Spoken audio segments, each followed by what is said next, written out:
Good evening. Wildfires in the American West turned deadly over the weekend, killing 3 elite federal firefighters. That as thousands of others deployed in response to nearly 100 fires burning at this hour. The largest one is in Utah, where the governor says the Cottonwood Fire alone could be the most destructive in that state's history. In Colorado, meanwhile, fellow firefighters received the remains of those 3 colleagues killed in the western part of the state. CBS News correspondent Jonah Kaplan has made his way into the fire zone for us tonight with more. Jonah, good evening.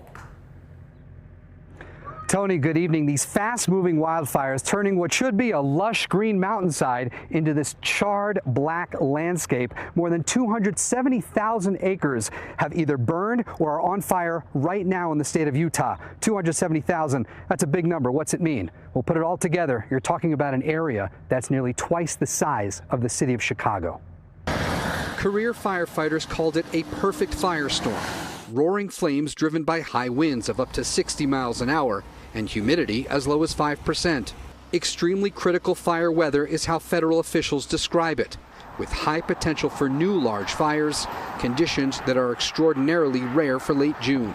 We expect that this fire season will get bigger. It will impact more people, and we'll have to have a greater draw on people and equipment to address the concerns. Thousands of firefighters have been deployed here from across the country. Their service and sacrifice on display this weekend in a memorial procession for 3 firefighters killed near the Colorado-Utah state line. The fallen came from Arizona, Alabama, and Michigan. 2 others were injured. Puts it into perspective what they go through every day and what they could face. Terry Underwood knows the risks. Her husband Dan is a firefighter. Their home was threatened twice in the last week by 2 separate wildfires. Underwood credits her husband and his team for saving their daughter's home and neighborhood. He's now back on the front lines. What did he tell you about what he saw and what he's been experiencing? He told me he's never been on a fire like that before.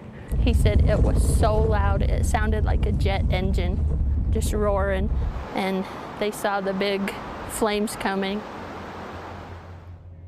Those firefighters died trying to make this a fire line that protects people and property, but they were killed by something called burnover. That means they were basically trapped.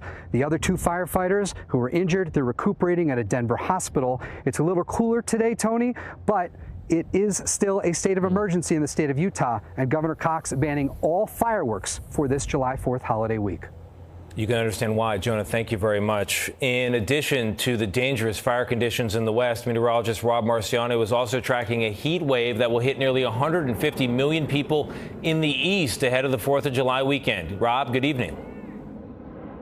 Hey, Tony, and right into the 4th of July weekend as well. But we do have one more day of critical fire danger in the Intermountain West, with red flag warnings flying again tomorrow for dangerously low levels of humidity. Yes, it is a little bit cooler, but the wind's kicking up, and they'll get cooler and more still as this heat dome builds east of it. And that's going to be a top to bottom number. So we're really going to bake clear skies in most of these spots. And that sun, that strong late June sun, really going to work on things. So we have excessive heat warnings out for so many cities: Nashville, St. Louis, Cincinnati, Kansas City, Des Moines, you name it, all the way back through Chicago. Now Detroit's in the mix, and an extreme heat watch in effect for the Northeast cities, which mean they'll be in a warning here by the time Wednesday comes around, when temperatures will get up and over 100 degrees. With the humidity, we'll feel much more than that. But these red numbers are measured in the shade without humidity, 100 plus in Philly, D.C. And if we get to 100 here in the New York City area, that will be the first time since 2010. There will be some storms around the edge of this, but the big story will be the dangerous heat going into the holiday.